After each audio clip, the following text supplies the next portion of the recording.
Totally আমি Kasparov হকের best performer বলবো বাংলাদেশ টিমের প্রেক্ষাপটে। কারণ বিদেশকে আমি বেশিরভাগ এটা ফরওয়ার্ড তিনি। তার আমি অধিকাংশ সময়ই দেখলাম নিজের রক্ষণে তার থাকতে হচ্ছে। কি করবে? দল গোল খাচ্ছে, তিনি ডিফেন্স সামলানোর চেষ্টা করেছেন। এটা আমার কাছে আসলে খুবই বিদেশকের জন্য একটু খারাপ লাগছিল। যেহেতু ফ্রেন্ডলি ম্যাচ, তারা একটু ৪ টা গোল একালি গোল দিয়ে তারা একটু ফ্রেন্ডলি থাকার চেষ্টা করেছে। লাতিন বাংলা সুপার কাপে ব্রাজিলের সবর্ণত দলের কাছে বাংলাদেশের red and green future stars হেরে গেল ৪-০ গোলে। ম্যাচটার রেজাল্টের চেয়ে আপনাদের সবার নিশ্চয় দেখার বিষয় ছিল ব্রাজিলের এই দলটার বিপক্ষে বাংলাদেশের একঝাঁক প্রবাসী ফুটবলারদের নিয়ে গড়া যে দলটা, সেই দলটা কেমন করলো, স্পেশালি বাইরের থেকে আসা, দেশের বাইরে থেকে আসা ফুটবলাররা কেমন করলেন। আমি প্রথমে একটু ফিলটা বলি যে যখন ব্রাজিল দলটা নামলো না, বাংলাদেশ দল একসঙ্গে নামলো, সত্যি একটু অন্যরকম ভালো লাগছিল। কখনো তো জানি না আমাদের কারোর জীবদ্দশায় বা দেখতে পাবো যে ব্রাজিলের ন্যাশনাল টিম, বাংলাদেশের ন্যাশনাল টিম কোনো একটা ম্যাচ খেলছে। এইসব দৃশ্য আসলে আমাদের কাছে একটু কাল্পনিক লাগে এখনো। তবুও একটা যেকোনো পর্যায়ের দল হোক, ব্রাজিলের হলুদ জার্সি নীল শর্টস পরে যখন ব্রাজিল দলটা নামলো, সত্যি মনে হচ্ছিল ব্রাজিল দলটাই নামছে। হতে পারে সাও বার্নার্দো তাদের একটা সাও পাওলোর ৩য় স্তরের দল। কিন্তু যখন ব্রাজিল দল নামলো, পাশে বাংলাদেশের দল নামলো, মানে সত্যি, সত্যি ব্রাজিল ন্যাশনাল টিম এবং বাংলাদেশ ন্যাশনাল টিমের খেলা দেখছি। ম্যাচটা যখন শুরু হলো, আ শুরুতে সত্যিই ব্রাজিলের এই দলটা তাদের শারীরিক গঠন, খেলোয়াড়দের তাদের স্কিল, তাদের গতি, তাদের আক্রমণ, গোল পাওয়ার ক্ষুধা, সব মিলিয়ে আসলে একটা অন্যরকম একটা একটা অ্যাটমসফিয়ার। সেখানে বাংলাদেশের খেলোয়াড়রা কতটুকু টেক্কা দিতে পারে, চ্যালেঞ্জ করতে পারে তাদেরকে, মিনিমাম একটা গোল বা ২ টা গোল দিতে পারে কিনা, এইসবই ছিল দেখার। তো ব্রাজিলের দলটা তারা আসলে যে ৪ টা গোল দিয়েছে, এর মধ্যে ফার্স্ট হাফে ২ টা, সেকেন্ড হাফে ২ টা। ফার্স্ট হাফে ২৮ মিনিটের মধ্যেই প্রথম গোলটা, এবং গোলটা আদায় করে তারা যে সেলিব্রেট করলো একদম টিপিক্যাল ব্রাজিলিয়ানদের মতোই। এরপরে ঠিক ফার্স্ট হাফে আরও একটা গোল ৩১ মিনিটে, তারা পুরো গ্যালারিতে কাছে চলে যাচ্ছিল দর্শকের কাছে। খুব এন্টারটেইনিং ব্রাজিলিয়ান ফুটবল বা লাতিন আমেরিকান ফুটবল যেরকম হয়, ব্রাজিল তাদের এন্টারটেইনিং ফুটবলটাই উপহার দিয়েছে। কিন্তু বাংলাদেশ যে দলটা খেলেছে, তারা আসলে কতটা এন্টারটেইন করতে পারলো, কতটা মুগ্ধ করতে পারলো, আমাদের কাছে মূল ইস্যুটা হচ্ছে এটা, বা মূল গুরুত্বপূর্ণ বাংলাদেশের ফুটবল ফ্যানদের কাছে এটা। সেখানে আমি যদি মোটা দাগে কয়েকটা কারণ বলি, প্রথমে যেটা বলবো, অবশ্যই দেখুন যে ক্লাবটা এসেছে, তারা কিন্তু জানতো তারা সুসংগঠিত ব্রাজিলের। তাদের দলের মূল শক্তি কি, দুর্বলতা কি, তারা প্রতিপক্ষ কার সঙ্গে খেলছে তাদের সম্পর্কে খুব একটা ধারণা না থাকলেও নিজেদের সম্পর্কে তাদের ধারণাটা খুব পোক্ত ছিল। তাদের একদম গোছানো একটা দল, ক্লাব লেভেলের দল। কিন্তু বাংলাদেশের দলটা আমার মোটেও মনে হয়নি তারা গোছানো। একদম অপরিকল্পিত। হুট করে ধরে এনে একটা টুর্নামেন্ট খেলিয়ে দেওয়া। তো এইখানে যারা টুর্নামেন্টটা আয়োজন করছে, তাদের এখানে আরও দায়িত্বশীলতা বা আরও তারা প্ল্যান্ড ওয়েতে পরিকল্পিতভাবে টুর্নামেন্টটা করা উচিত ছিল। করবেনই যখন, ভালো করে করেন। তো খেলোয়াড়দের আগে থেকে মিনিমাম ৭-৮ দিন ১০ দিন আগের থেকে ঢাকায় এনে, যারা প্রবাসী ফুটবলার তাদেরকে ঢাকায় এক জায়গায় করে, যারা বাংলাদেশের এখান থেকে যারা জয়েন করেছেন সবাইকে এক জায়গায় নিয়ে একটা কন্ডিশনিং ক্যাম্প, তাই না? সুন্দরভাবে তারা তৈরি হতে পারত।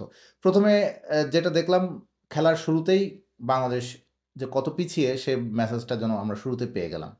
এরপরে আরও একটা যদি আমি বলি, আমার কাছে মনে হচ্ছে পুরো বাংলাদেশ টিমটার মধ্যে জেলিংটা হয়নি। তারা কোন ছকে খেলবে, কোন কৌশলে খেলবে, তার আগের থেকে আমার মনে হয় তাদের খুব একটা স্পষ্ট ধারণা ছিল না। যেহেতু প্রতিপক্ষ চেনে না, এমনকি প্রতিপক্ষ নাই চিনতে পারেন। ব্রাজিলও তো বাংলাদেশের দলটাকে চিনত না। কিন্তু ব্রাজিল তো নিজেদের সম্পর্কে, যে দলটা এসেছে সাও বার্নার্দো নিজেদের সম্পর্কে জানতো। কিন্তু বাংলাদেশ টিম তাদের নিজেদের সম্পর্কে আমার মনে হয় ক্লিয়ার ধারণা নেই তাদের। যে কাসপার হক তার শক্তির জায়গা কী, বিতোষক চাকমা তার শক্তির জায়গা কী, ইব্রাহিম নওয়াজ, ঈশান মালিক তাদের কোন পজিশনে কীভাবে খেলালে আমরা বেস্টটা পাবো, এটা নিশ্চয়ই বা আমাদের বাংলাদেশের স্থানীয় খেলোয়াড়দের সঙ্গে তাদের যে একটা বন্ডিং হবে সেরা একাদশে বা মাঠে, সেই জিনিসগুলো যে এখানে আসলে যে বন্ডিংটা বা যে কম্বিনেশনটা হলে বেস্টটা রেজাল্ট আসতে পারে, যে ছকটা খেলাতে পারলে আরও ভালো রেজাল্ট হতে পারে, সেটা আমার মনে হয় এখানে যথেষ্ট ঘাটতি ছিল। আর আরেকটা জিনিস দেখলাম, কালকে ঘোষণা করা হলো বাংলাদেশে এই দলের কোচ হচ্ছে ইমরুল হাসান।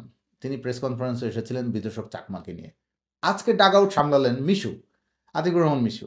আমার কাছে মানে মিশু ভাই আসলে কোচ আমরা শুরুতে শুনেছিলাম, মাঝখানে আবার ইমরুল ভাইকে পরিচয় করে দিল, আবার ডাগ আউটে মিশু ভাই। মানে এই জিনিসটা আসলে টোটালি আমার কাছে মনে হচ্ছে আরেকটু গোছানো হতে পারত।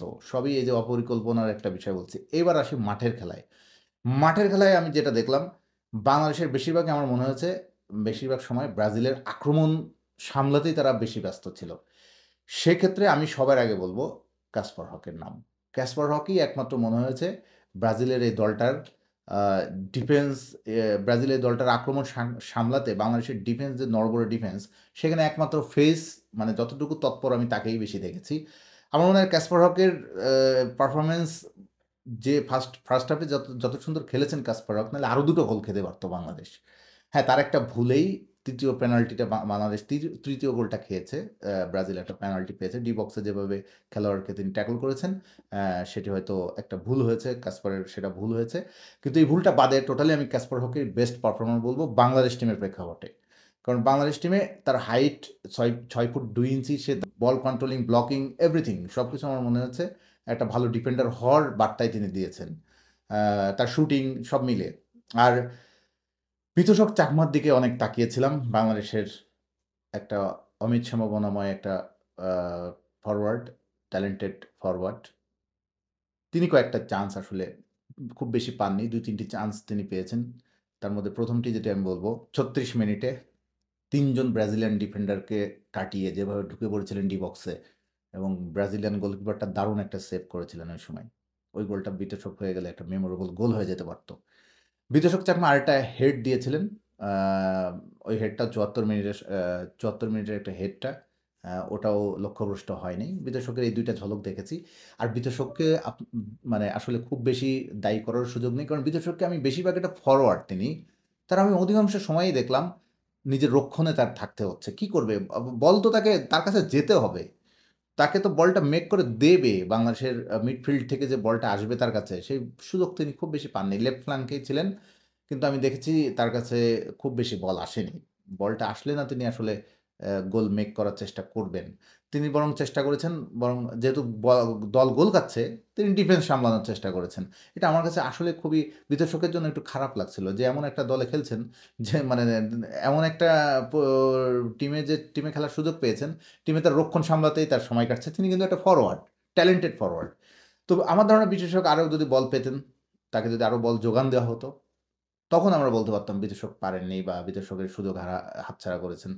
এই জায়গাটা বিতোষককে আমি বলব আরেকটু দেখার। বিতোষক যদি আরও সুযোগ পান, আরও বল পান, তার বলের যোগানটা যদি সঠিক ঠিকঠাক থাকে, আমার মনে হয় তিনি গোল করার মতোই ফরওয়ার্ড।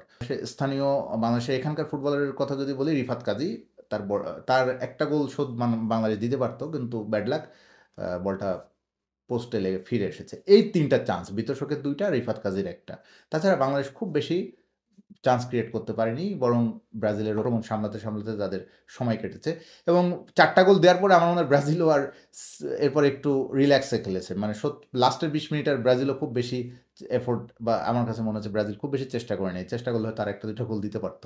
কিন্তু তারপর বাংলাদেশ যেহেতু ফ্রেন্ডলি ম্যাচ, তারা একটু ৪টা গোল একালি গোল দিয়ে তারা একটু ফ্রেন্ডলি থাকার চেষ্টা করেছে। কিন্তু আর বাংলাদেশের কাসপারের কথা বললাম, বিদেশকের কথা বললাম, ইব্রাহিম নেওয়াজের, হ্যাঁ, ইব্রাহিম নেওয়াজের মধ্যে কিছু ঝলক দেখেছি। বল রিসিভিং, রিলিজিং, তার মধ্যমাঠে তার ডিফেন্সিভ ফিল্ডার, যে ডিফেন্সিভ মিডফিল্ড পজিশনে তার ভালো কিছু তৎপরতা দেখেছিলাম। আমার মনে হয় আরেকটু সময় দিলে ইব্রাহিম তার ঝলকটা আরও দেখাতে পারে, এবং ফিজিক্যালি সে মনে হয়েছে ব্রাজিলের খেলোয়াড়দের কাছাকাছি আমার মনে হয়েছে। আর ঈশান মালিক ফার্স্ট হাফে খেলেছে। ৪ প্রবাসী ফুটবলারকেই কিন্তু স্টার্টিং 11-এ রাখা হয়েছিল। এর মধ্যে সবচেয়ে কম মানে ফার্স্ট হাফ খেলেছেন শুধু ঈশান মালিক, আর সবচেয়ে ফুল টাইম খেলেছেন হচ্ছে কাসপার। তো ঈশানের ক্ষেত্রে আমার কাছে মনে হয়েছে যে তারও আরও একটু সময় লাগবে আসলে।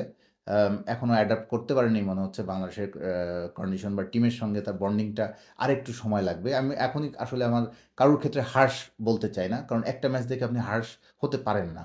কারণ এরা মাত্র একদিনের সুযোগ পেয়ে, একদিনের সময় পেয়ে, একটা হাজার মাইল দূর থেকে এসে একটা টিমের সঙ্গে এসে এই এজ লেভেল, ধরেন 18-19 বছরের একটা ছেলে, 17-18-19 বছরের একটা ছেলে এসে আপনার জাদুকরি ফুটবল উপহার দেবে, এটা আসলে অযৌক্তিকই মনে হয়।